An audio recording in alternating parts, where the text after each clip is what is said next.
Good morning. Good morning.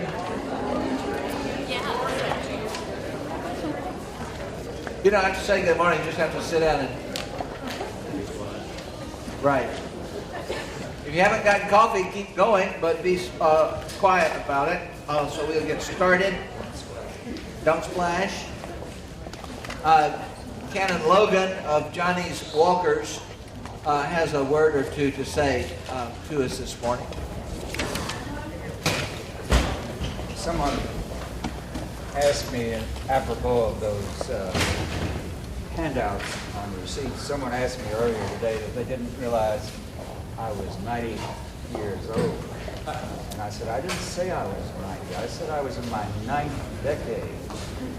So, for those of you who haven't figured it out yet, it is true that late in the summer of this year, I will be 83 years old. This surprises me. I hope it surprises you. Nevertheless, age walk is one of those things that, as I said, I'm going to keep going, going to keep doing as long as I can. Listen harder. Listen harder. Or don't stay back there. Move forward. The age walk is one of those things that I am going to keep doing as long as I can, and how much I can. I don't feel my age, but I do know that it is been accompanied by certain slowing down, and the fact that I have lung disease probably contributes to how much I can do. But I'm going to try to do what I can do. And I hope that there are those of you out there who may want to join us. That's the important thing as far as I'm concerned. But of equal importance is to garner support not only for me, but that's a good idea, but also for the team, Johnny's Walkers. You have to be careful about the possessive and the plural. It's Johnny's Walkers, and you are looking and listening to the original Johnny.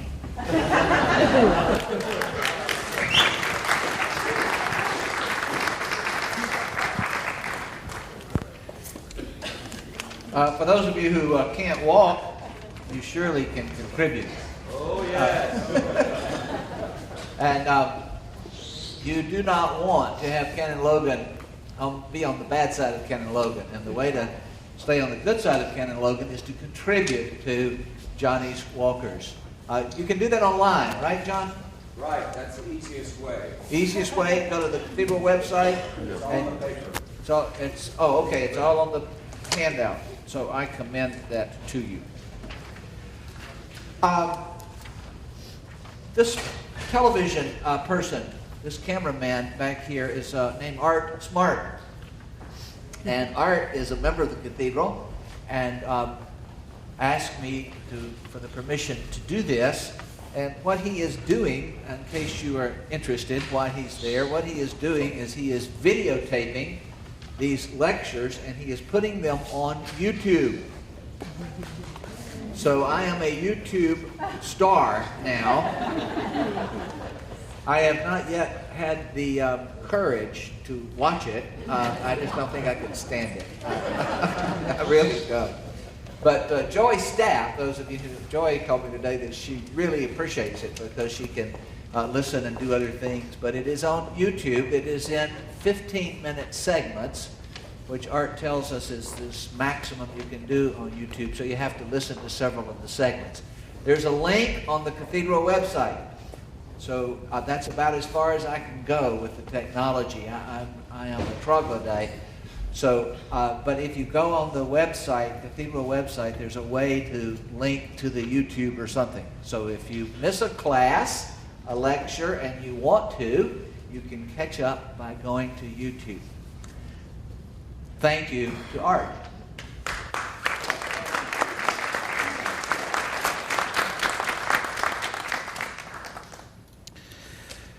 When I was in the 10th grade, I had an English teacher whose name was Connie Benson, who was a woman that I could not stand.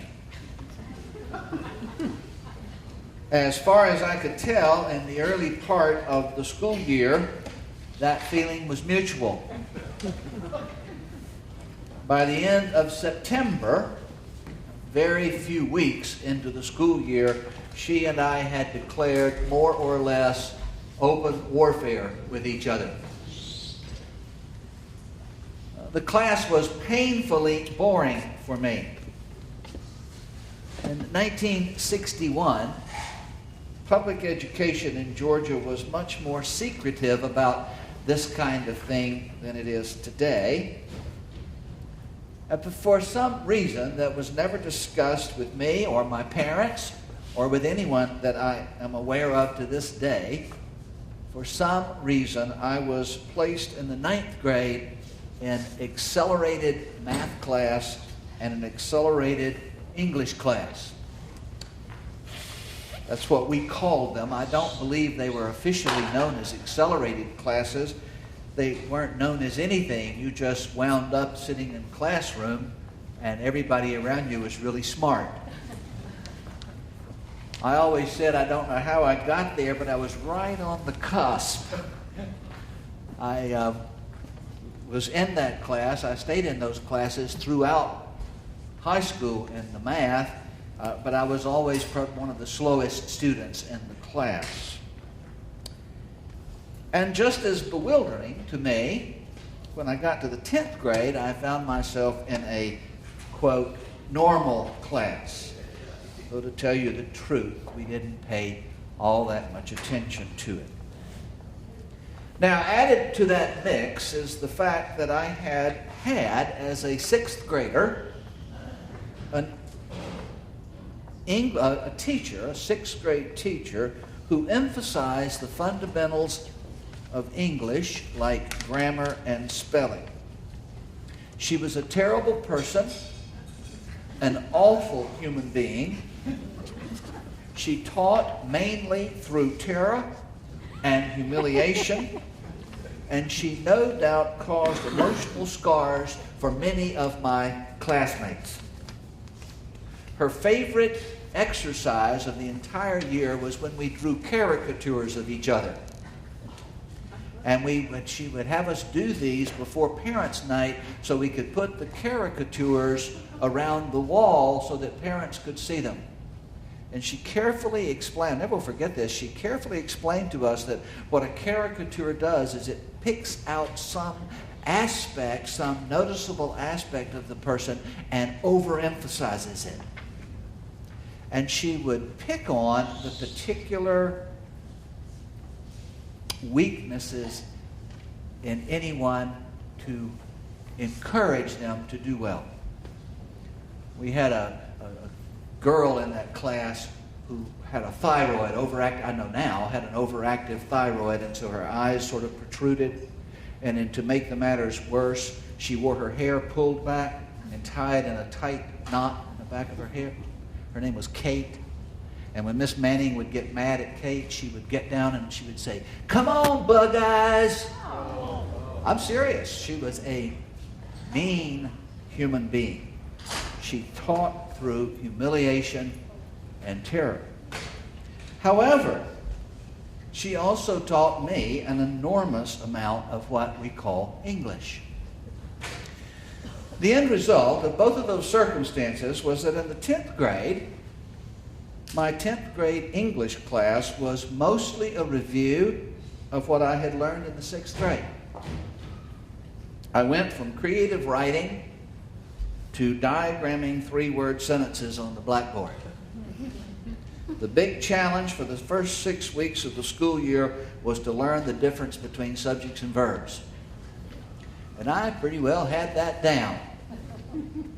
And so my primary goal in 10th grade English was to sleep through as much of the class as I possibly could. I had the class in the middle of the afternoon. I believe it was the next to the last period of the day. So it was after lunch. It was in the sleepy part of the day. I sat in the back of the room and I developed several techniques of sleeping without appearing to sleep. You can get pretty good at this if you really work at it, and I was a pro. I could hold a book at a particular angle on my desk so that when I closed my eyes, it would appear that I was reading the book.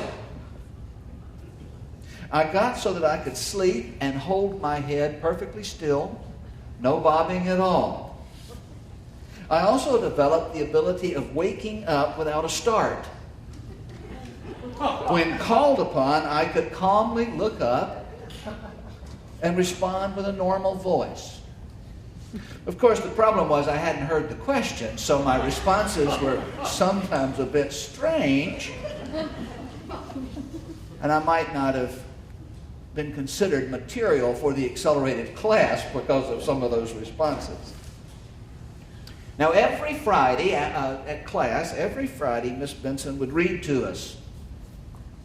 I remember her reading The Death of the Red Mask by Edgar Allan Poe, for example.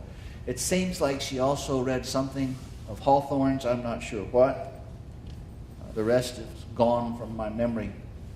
Now, those were perfect days for sleeping because she had to be looking mostly at the book in order to read to us. And sometimes I could even get away with positioning myself behind a student in front of me at the right angle because she couldn't move around while she was reading. I could position myself so that I could put my arms on the desk and put my head down and really sleep. Now, of course, Miss Benson didn't like me sleeping in her class. It was frustrating to her that I did as well as I did on all the tests that she gave us, even though I clearly wasn't learning anything. For a whole long list of reasons that I won't go into, I read a lot as a teenager. I read classics for fun. I read most of Poe. I read, I can't remember, I think I read all of Charles Dickens. I read Hawthorne. And I usually had read what she read to us in class. And if I hadn't read it, I just would pick it up and read it. I would rather read it than listen to her read it. So she would give us tests, and she would ask us questions from the books that she was reading, and it just drove her crazy that I answered them.